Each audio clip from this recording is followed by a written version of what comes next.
1967 में एक British philosopher जिसका नाम फिलिपा फुट है, एक क्वेश्चन रेज करती है in the field of philosophy, in the field of moral philosophy, जिसको हम ट्रॉली प्रॉब्लम बोलते हैं। एक्चुअली ये जो क्वेश्चन है point of debate, point of discussion for the past 6-7 decades बन चुका है, and different scholars, different philosophers, different school of thoughts in the field of philosophy, they are trying to present their perspective regarding this very question. हर एक अपना नजरिया, अपना perspective present करता है। तो ये जो क्वेश्चन है ट्रॉली प्रॉब्लम, एक्चुअली ये जो फिलिपा फुट है, ये हमें एक पैराडॉक्स में डालती है, हमें एक ऐसी सिचुएशन में डालती है, इसके बाद हमसे आंसर डिमांड कर रही है। At the same time, she is challenging our mental ability, our decision making, our cognitive ability and morality. यानी हमारी morality और हमारी decision making at the same time she is trying to challenge that. वो हमारी morality और हमारी decision making को challenge कर रही है, हमसे आंसर डिमांड कर रही है और हमें एक सिचुएशन दे रही है। अब सिचुएशन क्या है? सिचुएशन ये है कि अगर आप एक कार में जा रहे हो, ड्राइव कर रहे हो on A track, it could be car, any vehicle, आप एक ट्रैक पे जा रहे हो और आप ये जो ट्रैक है ना, ये आगे जाके दो हिस्सों में डिवाइड हो रहा है, दो ट्रैक्स इसके आगे बन रहे हैं। तो ये जो पहला ट्रैक है, on the right side there are 5 people, they are tied up with rope, 5 लोग रस्सी से बंधे हुए हैं इस ट्रैक पे। And on the other side, on the left side, there is one more track. वहां पे एक इंसान, he is tied up with a rope as well. यहां पे भी एक इंसान रस्सी से बंधा हुआ है। अब ये जो फिलिपा फुट है हमें सिचुएशन दे रही है कि आपकी गाड़ी, आपकी व्हीकल की ये जो ब्रेक है ना, दैट फेल्स, इसकी ब्रेक जो है ना वो फेल हो गई। अब इस सिचुएशन में आप क्या करोगे? आपके पास सिर्फ इस गाड़ी का लीवर है, आप इस लीवर को if you pull it towards right, your vehicle और car, it will go on the right track, and if you pull it on the left side, it will go on this way, ये इस track पे जा रही है। अब हमें situation है कि हमारे पास राइट ट्रैक है एंड लेफ्ट साइड वाला ट्रैक है। अगर आप इस ट्रैक पे जा रहे हो, यहां पे 5 लोगों की जान जा सकती है, और अगर आप इस ट्रैक पे गए तो यहां पे एक इंसान की जान जाएगी। अब आपके पास सिचुएशन है, ये जो ब्रेक है दैट इज ऑलरेडी फेल्ड, आपके पास just a lever, you just need pull it. अगर आप राइट साइड की तरफ पुल करोगे, राइट तरफ जाओगे, अगर आपने लेफ्ट की तरफ पुल किया और लेफ्ट की तरफ जाओगे। अब मेरा क्वेश्चन पहले आपसे है, उसके बाद में कुछ पर्सपेक्टिव्स आपके सामने रखूंगा, डिफरेंट स्कूल ऑफ थॉट्स क्या बोल रहे हैं इस सिचुएशन के बारे में। मैं आपसे डिमांड कर रहा हूं कि आप इस सिचुएशन में क्या करोगे। Coming to the school of thoughts, the branch of philosophy, सबसे पहले यूटिलिटेरियनिज्म अप्रोच, यानी यूटिलिटेरियनिज्म सबसे पहले आपने ये समझना है कि इसका ये जो बिलीफ है, जिस तरह डिफरेंट स्कूल ऑफ थॉट्स है, यूटिलिटेरियनिस्ट उसको बोलेंगे जो आपके एक इंसान के पास 2 सिचुएशंस अगर है, एक में कम खुशी है, दूसरी में ज्यादा खुशी है, तो वो ज्यादा वाली खुशी के साथ जाएगा।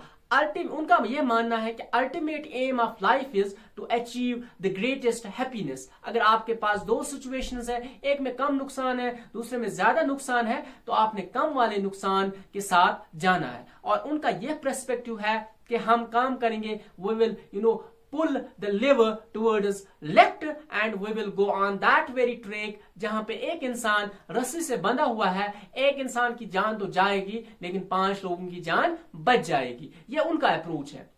अब फर्दर मैं आगे जाने से पहले यहां पे एक फिलोसोफर आया, जूडिथ जर्विस थॉमसन।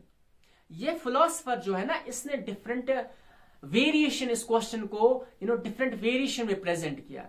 इसने बोला ठीक है, यूटिलिटेरियनिस्टिक अप्रोच जो है, यहां पे एक इंसान की जान जाएगी, यहां पे 5 की तो बच जाएगी, लेकिन इसने इस क्वेश्चन को ना थोड़ा इसमें वेरिएशन लाई। इसने बोला अगर ट्रैक सीधा है, इसमें 2 ट्रैक्स आगे नहीं है, तो एक ही ट्रैक है, उसमें 5 इंसान बंधे हुए हैं, तो उस टाइम आप क्या करोगे? जब आपकी ब्रेक भी फेल है, आपका जो लिवर है वो उसका काम ही नहीं है, ट्रैक तो एक ही है, तो 5 लोग सामने हैं, तो उस टाइम क्या करोगे?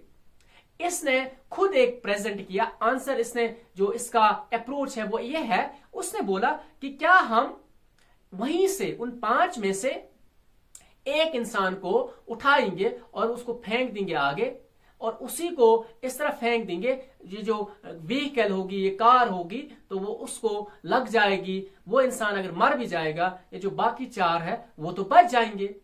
लेकिन इसने खुद तो इसने ये पर्सपेक्टिव वेरिएशन तो प्रेजेंट की, लेकिन उसने बोला ये मॉरली ठीक नहीं है, उसने बोला ये मॉरली गलत है। इसने इन दोनों सिचुएशंस को किस तरह देखा, इसने बोला कि ठीक है, यूटिलिटेरियनिस्टिक अप्रोच जो है वो तो ठीक है, 5 लोगों की जान बचेगी, एक की अगर जाएगी भी, लेकिन इस टाइम ये गलत क्यों है, एक इंसान को आगे फेंकना गलत क्यों है।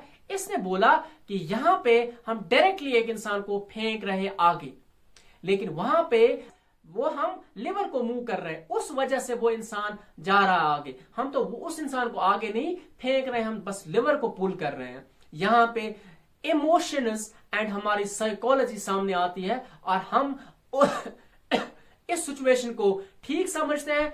एट द सेम टाइम एक इंसान को आगे फेंकने से हम इस सिचुएशन को गलत समझते हैं। अब एक और पर्सपेक्टिव है जिसको हम बोलते हैं डिओंटोलॉजिकल पर्सपेक्टिव, जिसका जो फाउंडर है इमैनुअल कांट है। ऑल्दो वो 17th 18th सेंचुरी का फिलोसोफर है। ये जो ट्रॉली प्रॉब्लम ने it was invented in the 20th century. ये जो क्वेश्चन सामने आया ना, ये 20th सेंचुरी में आया, लेकिन इमैनुअल कांट का जो स्कूल ऑफ थॉट है उसको फॉलो करने वाले फिलोसफर्स है ना, उन्होंने इमैनुअल कांट की जो फिलोसफी है उससे डिराइव की डिफरेंट चीजें, और उसके बाद उनका यह पर्सपेक्टिव है, वो बोलते हैं ना हम लिवर को इस तरफ लेंगे ना लिवर इस तरफ लेंगे, हम क्या करेंगे, we will leave it on fate, हम किस्मत में छोड़ेंगे। ये जो दुनिया है it works on its own, time works on its own, time खुद ही डिसाइड करेगा, ये इसको इस तरफ जाएगा, ये इस तरफ जाएगा, हम लिवर को कुछ नहीं करेंगे, जो सामने आएगा वो तो मर जाएगा, लेकिन हम अपने आप को इससे दूर रखेंगे, हम किस्मत पे छोड़ेंगे, ना हम इस तरफ जाएंगे ना इस तरफ जाएंगे।